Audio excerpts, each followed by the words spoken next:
আমি মনে করি পাকিস্তানের বিপক্ষে আইসিসির কঠিন পদক্ষেপ নেওয়া উচিত। আইসিসি পাকিস্তানের বিপক্ষে কি পদক্ষেপ নেবে সেটা আমি জানি না। এমনটাই কিন্তু বলতেছেন ভারতের সাবেক ক্রিকেটার, বর্তমানে উনি আসলে একজন ধারাভাষ্যকার, সুনীল গাভাস্কার। উনি কিন্তু একদম ডাইরেক্ট পাকিস্তানকে টার্গেট করে বলতেছেন এবং আইসিসিকে আসলে আদেশ করতেছেন যে আপনাদেরকে কিন্তু উচিত পাকিস্তানের বিপক্ষে কঠিন পদক্ষেপ নেওয়া। আমরা সবাই জানি আইসিসি আসলে ভারতের কথাই শুনে, ভারত ক্রিকেট বোর্ডের কথাই উঠে এবং বসে কিন্তু পাকিস্তান কিন্তু এবার ভারতের বিপক্ষে টি-20 ম্যাচটা বয়কট করে তাদেরকে আকাশ থেকে মাটিতে নামিয়ে আনছে।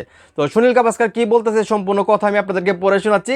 তার আগে একটাই রিকোয়েস্ট, আপনি যদি এই চ্যানেলে নতুন হয়ে থাকেন চ্যানেলটা সাবস্ক্রাইব করে আমাকে সাপোর্ট করবেন। তো উনি বলতেছে, নিশ্চয় আমি মনে করি আপনি যদি শেষ মুহূর্তে সরে যান সেটা একটা সমস্যা। অবশ্যই আইসিসির এখন কিছু পদক্ষেপ নেওয়া উচিত।